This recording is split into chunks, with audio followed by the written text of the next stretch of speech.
সপ্তম, 4th floor, Kolkata 7,16,000। Subject: work order for construction of Jagannath Dham Sanskriti Kendra at Digha.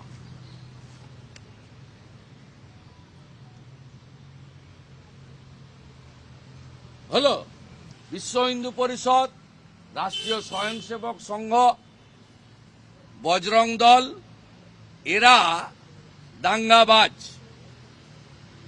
স্বাভাবিকভাবে মমতা ব্যানার্জির সঙ্গে হিন্দু সংগঠনের কোনো সম্পর্ক নেই, তাই তিনি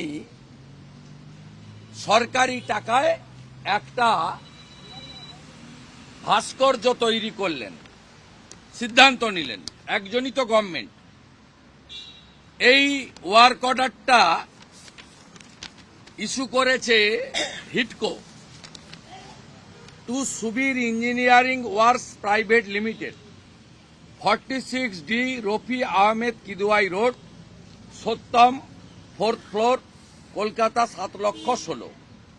subject: work order for construction of Jagannath Dham Sanskriti Kendra at Digha.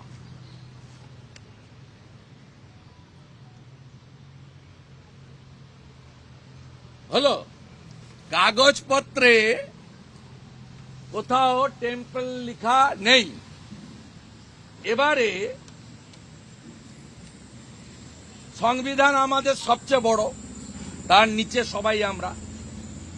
সাংবিধানিকভাবে কোন সরকার তার এক্সচেকারের টাকায় কোন পার্টিকুলার ধর্মীয় প্রতিষ্ঠান তৈরি করতে পারে না। তাই মমতা ব্যানার্জি আজকেও দাঁড়িয়ে যা যা বলেছেন ভণ্ডামি, মিথ্যাচার। আমি একজন জগন্নাথ দেবের ভক্ত হিসেবে, আমি বা আমার দুই সাথী, আমরা পরিষ্কারভাবে বলতে চাই, 4 ধামের এক ধাম পুরী ধাম। পুরী ধামকে নকল করবেন না, এ অধিকার কোন হিন্দু আপনাকে দেয়নি। কেদার ধাম, বদ্রী ধামের নকল হয় না, শঙ্করাচার্যের বিকল্প হয় না, গীতাকে পাল্টে দেওয়া যায় না। আপনি অভিনন্দনকে শুভনন্দন করতে পারেন, পুরী ধামের বদল আপনি করতে পারেন না। আপনার সাহস হয় কোথা থেকে?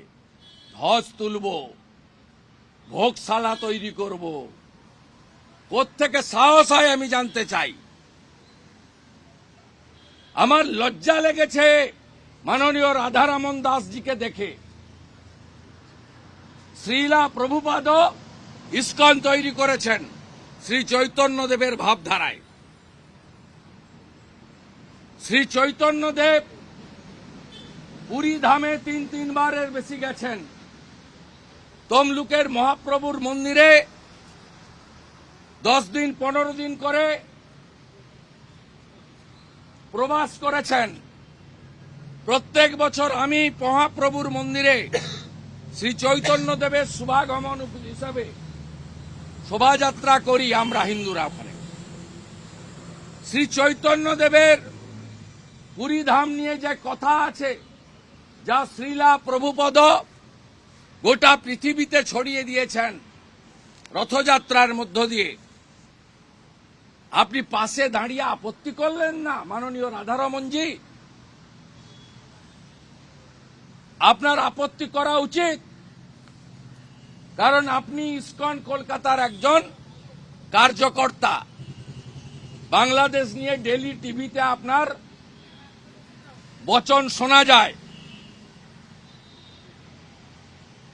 আপনি আজকে মমতা ব্যানার্জির পাশে দাঁড়িয়ে আপত্তি না করে শ্রীলা প্রভুপাদ, প্রভু শ্রী চৈতন্য দেব, শ্রী পুরী ধাম, তাকে অপমান করলেন মমতা ব্যানার্জি। আপনি তার সাক্ষী থাকলেন। এ দুর্ভাগ্য রাখার জায়গা থাকে না। সরকার থাকলে, টাকা থাকলে, ক্ষমতা থাকলে, পুলিশ থাকলে পশ্চিমবঙ্গে যে সব সম্ভব, এটা তার প্রমাণ। মমতা বন্দ্যোপাধ্যায়কে পরিষ্কার চ্যালেঞ্জ দিচ্ছি, যা যা আজকে বলেছেন করে দেখুন। শুধু উড়িষ্যা নয়, এই বাংলা থেকেও আওয়াজ উঠবে।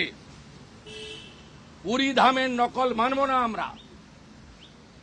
সরকারি টাকায় আপনি রিলিজিয়াস পারফরমেন্স করতে পারেন না। আপনার ইচ্ছা ছিল মন্দির বানানোর, টাকা চাইতেন, হিন্দুরা দিয়ে দিত। আপনি এর সঙ্গে বলেছেন কালীঘাট মন্দির নাকি আপনি বানিয়েছেন, স্কাই ওয়ার্কের কাজ চলছে। হ্যাঁ, এটা করতে পারেন পরিষেবার জন্য। মন্দিরের চূড়া স্বর্ণ লাগানো হচ্ছে, ওটা সরকারি টাকায় নয়, একটি কর্পোরেটের সিএসআর এর টাকায়। একটি কর্পোরেটের সিএসআর এর টাকায়, গ্রুপের নাম আমি নাইবা বললাম, গ্রুপের কর্ণধার নিজে কালীঘাট মন্দিরে পুজো দিতে এসে তার গ্রুপ থেকে 50 কোটি টাকা এই ব্যাপারে খরচ করবেন বলেছেন। এটা তো আপনার ক্রেডিট নেওয়ার কিছু নেই। কালীঘাট মন্দিরের সৃষ্টি আপনার এই পৃথিবীতে আসার অনেক আগে। আপনি সব জিনিসে ক্রেডিট নিতে নিতে আপনি এমন এমন কিছু জায়গায় হাত দিচ্ছেন যা মানুষের আস্থাতে আঘাত বলে আমি মনে করি। আবার ওই সাংবাদিক সম্মেলনে বলতে বলতে তমলুক দীঘার কথা বলেছেন। হ্যাঁ, নিশ্চয়ই শুরুটা আপনি করেছিলেন রেলমন্ত্রী। প্রধানমন্ত্রীর নাম ছিল অটল বিহারী বাজপেয়ী।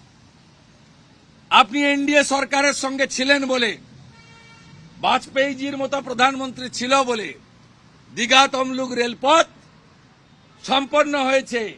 আর উদ্বোধকের নাম ছিল এনডিএ রেলমন্ত্রী নীতিশ কুমার। সত্যের অপলাপ, মিথ্যাচার, ভণ্ডামি, হিন্দুদের অপমান, সনাতন সংস্কৃতিকে ভুলিয়ে দেওয়া, শ্রী চৈতন্য দেবের অপমান, পুরী ধামের অপমান। আর 26 সালে হিন্দু ভোট আপনি পাবেন না। আপনি একটা ভেজাল হিন্দু, আপনি হিন্দু বিরোধী।